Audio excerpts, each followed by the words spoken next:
छठी पीढ़ी की टेक्नोलॉजी आज के समय में बेहद एडवांस है और लगातार बदल रही है। इसकी वजह से इसकी लागत भी बहुत ज्यादा है। इसमें न सिर्फ पांचवी और छठी पीढ़ी का कम्युनिकेशन टेक्नोलॉजी शामिल है, बल्कि इंटरनेट ऑफ थिंग्स जैसी तकनीक भी जुड़ी गई है, जिससे अलग अलग प्लेटफॉर्म आपस में बहुत सारा डेटा शेयर कर सकते हैं। यही वजह है कि अब फाइटर जेट्स सिर्फ एक मशीन नहीं, बल्कि एक पूरे नेटवर्क का हिस्सा बन चुके हैं। दुनिया के कई देश छठी पीढ़ी के फाइटर जेट्स पर काम कर रहे हैं, लेकिन इनकी कीमत और जरूरत को देखते हुए अकेले इन्हें विकसित करना आसान नहीं है।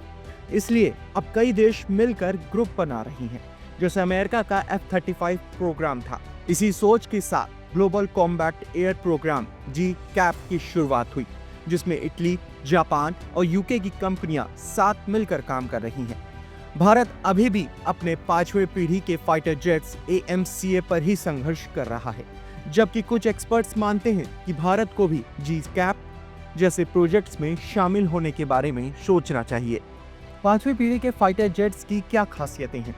पांचवी पीढ़ी के फाइटर जेट्स की शुरुआत 2005 के आखिर में अमेरिका के F-22 रैप्टर से हुई थी।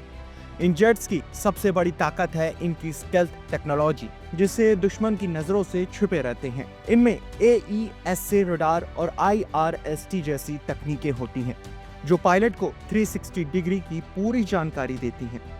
इनके कंप्यूटर सिस्टम इतने तेज हैं कि ये पहले देखो पहले मारो की रणनीति पर काम कर सकते हैं। ECM टेक्नोलॉजी की वजह से ये दुश्मन की इलेक्ट्रॉनिक जैमिंग भी कर सकते हैं और कभी कभी खुद छोटे इवैक्स की तरह भी काम करते हैं। इनका डिजाइन और मटेरियल भी खास होता है, जिससे ये रडार पर बहुत कम दिखते हैं। इनके हथियार भी जेट के अंदर छुपे रहते हैं, ताकि स्टेल्थ फीचर बने रहें। इन जेट्स की कीमत बहुत ज्यादा है। एक F-22 रैप्टर की कीमत करीब $227 मिलियन है, जबकि F-35 करीब $85 मिलियन में आता है। रूस का Su-57, चीन का J-20 और J-31 और भारत का AMCA इसी कैटेगरी के फाइटर जेट्स हैं। छठी पीढ़ी की टेक्नोलॉजी में क्या नया है? छठी पीढ़ी के फाइटर जेट्स अब super fast networking, artificial intelligence, data fusion और साइबर वॉरफेयर जैसी तकनीकें शामिल हो गई हैं। इनका डिजाइन इतना मॉड्यूलर है कि मिशन के हिसाब से कुछ ही घंटों में इनके पार्ट्स बदले जा सकते हैं। इनमें GAN ट्रांजिस्टर वाला AESA रडार होता है, जिससे रडार की पावर और परफॉर्मेंस दोनों बढ़ जाती है। अब ये फाइटर जेट न सिर्फ एयर सिक्योरिटी के लिए, बल्कि साइबर वॉर, स्पेस वॉर और लॉन्ग रेंज मिसाइल अटैक के लिए भी तैयार किए जा रहे हैं। इन जेट्स को बिना पायलट के भी उड़ाया जा सकता है, यानी अनमैन्ड मोड में। इसके साथ लॉयल विंगमैन ड्रोन्स भी होंगे, जो या तो हमला करेंगे या सुरक्षा देंगे। ये पूरा नेटवर्क सैटेलाइट्स, ग्राउंड सेंसर और दूसरे जेट से जुड़ा रहेगा, जिससे डेटा का आदान प्रदान रियल टाइम में हो सकेगा। इनमें इतनी पावर जनरेट होती है कि भविष्य में लेजर जैसे डायरेक्ट एनर्जी वेपन्स भी लगाए जा सकेंगे। पायलट को 360 डिग्री का पूरा विजन मिलेगा, हेलमेट माउंटेड डिस्प्ले और वर्चुअल कॉकपिट की मदद से। एडेप्टिव इंजन टेक्नोलॉजी से ये जेट्स अलग अलग मिशन के लिए फिट हो सकते हैं।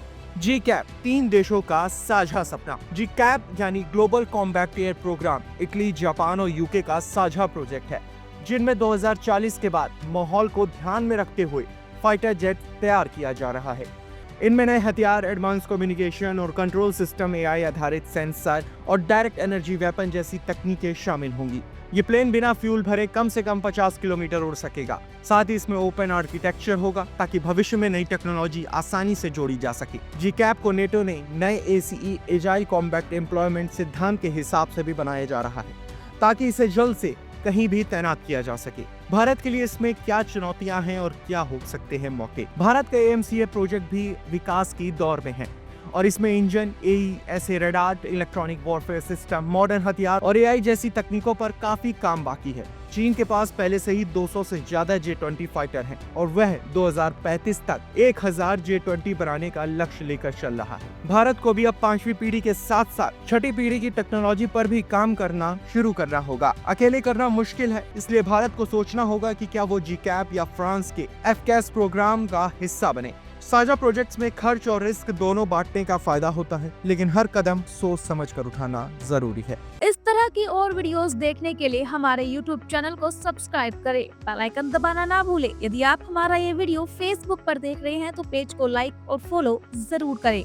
हमारे अन्य सोशल मीडिया पेजेस से भी जुड़े।